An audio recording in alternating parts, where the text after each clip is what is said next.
शिवाय। जिस परिवार में परवाह करने वाला,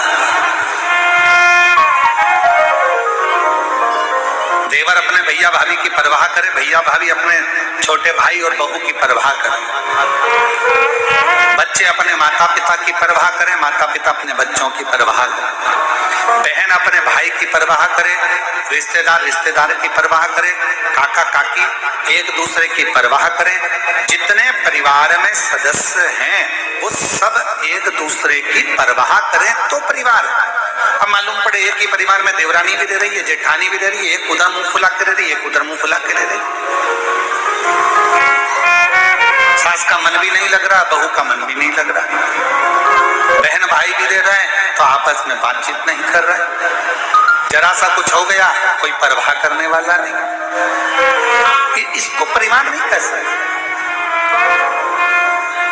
परिवार किसको कहते हैं? 33 कोटि देवी देवता में अगर परिवार देखना है तो एक मेरे देवादिदेव महादेव का परिवार देखना, जो परिवार देखने के आनंद। और शंभु शरणे मांगू घड़ी रे दुख का दया करी में दर्शन। अगर परिवार देखना है तो मेरे देवादिदेव महादेव का देखना, अगर परिवार देखना है तो मेरे शंकर का देखना। शिवोहम शिव महापुराण की कथा कर रही है, भगवान शंकर के परिवार को देखने का प्रयास कर।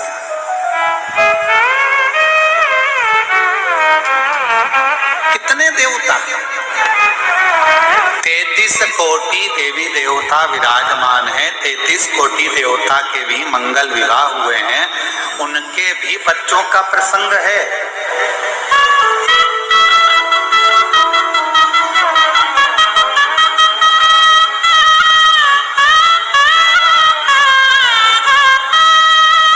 उनके भी बच्चों का प्रसंग। श्रीमद् भागवत कथा उठाकर देखेंगे तो भगवान कृष्ण के विवाह का प्रसंग, भगवान कृष्ण के बच्चों का प्रसंग, भगवान कृष्ण के पोतों का प्रसंग, सबका आता है कि नहीं आता है? जम के बोलो जरा, भागवत सुनिए ना अपन ने, बोलो जम के बोलो, आता है कि नहीं आता है? सबका प्रसंग आएगा।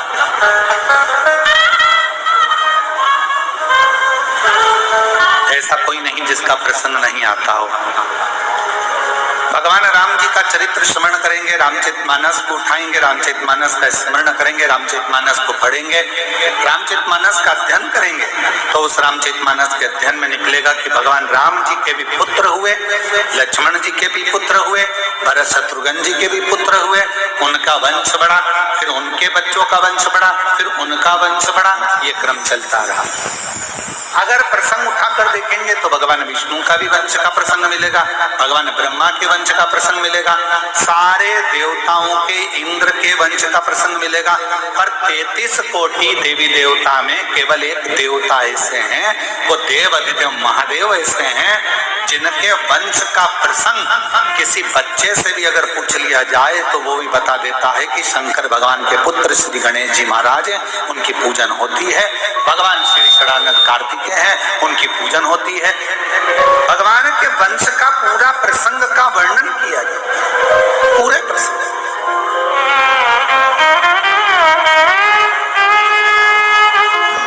और पूरा प्रसंग किया गया, पूरा वर्णन किया जाता है। भगवान शंकर के पुत्र भगवान श्री गणेश जी महाराज हैं, षडानंद कार्तिकेय महाराज हैं, और आगे आगे देखा जाए तो भगवान शंकर की पुत्रियों का प्रसंग है, भगवान शंकर के आनंदमय मां जगत जननी पार्वती जी का प्रसंग है। ऐसे सारे प्रसंगों का स्मरण है।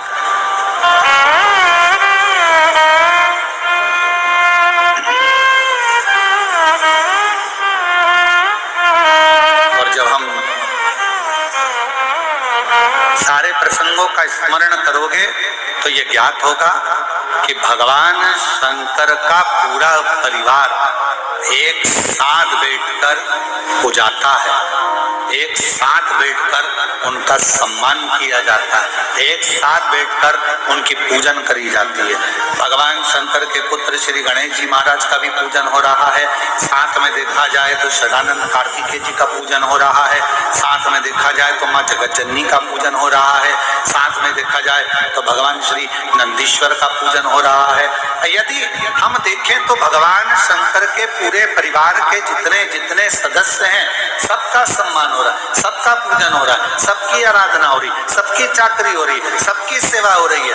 पर बाकी के अगर देवताओं का क्रम उठाकर देखोगे और सारे देवताओं का प्रसंग उठाकर देखोगे तो उनके वंश में जितने जितने हुए हैं उनके पूजन का क्रम आप नहीं देख पाएंगे, उनका पूरा व्याख्यान आप नहीं देख पाएंगे।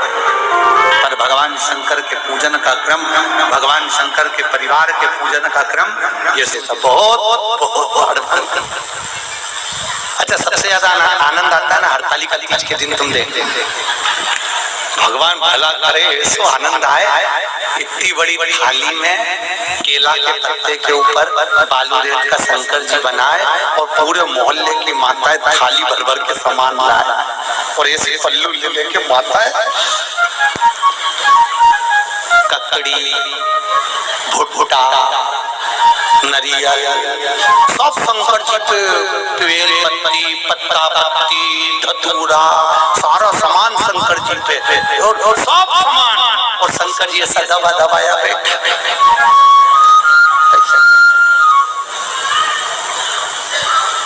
पार्वती जी बोली हटाऊं क्या? शंकर जी बोले धरे रहने दे, अब तो सुबह 4 बजे हटेगा। और ये पूरी रात भजन गाती फिरे पानी। शंकर जी बोले रहने सुबह से लेकर शाम तक में 25 बार नवा दी।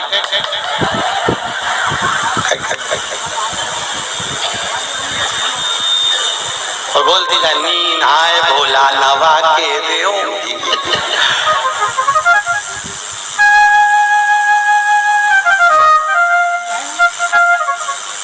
इससे ज्यादा आनंद आवे तो कावड़ यात्रा में हम देख लेते हैं और ऐसी भीड़ और लोग कावड़ ले लेके और भगवान पे जो गंगा जल लेके जो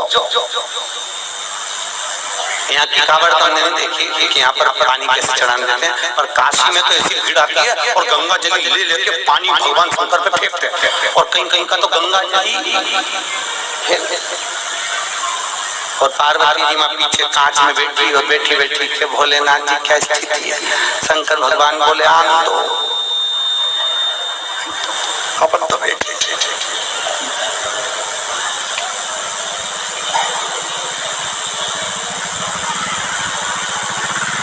बहुत दूर से बहुत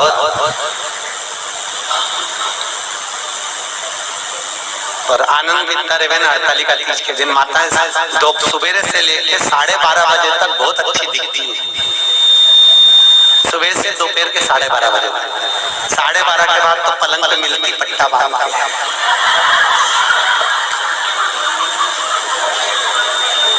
फिर 4 बजे उठती, फिर जाके नहा के बाल, तो भी मुंह पे स्माइल बिल्कुल नहीं रहे, बेचारी ऐसी रहे जैसे मरी हरी प्यार।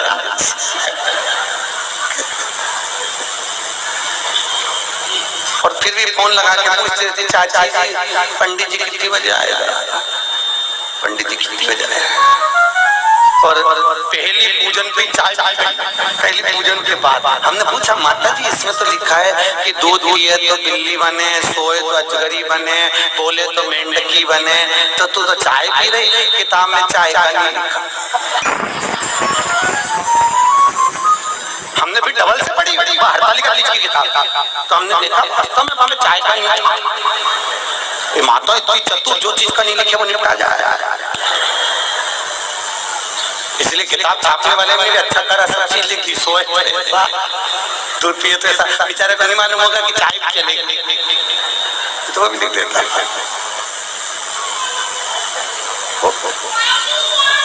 महाराज शिव करुणा सागर, उसके बराबर दुनिया में कोई करुणा नहीं कर सकता।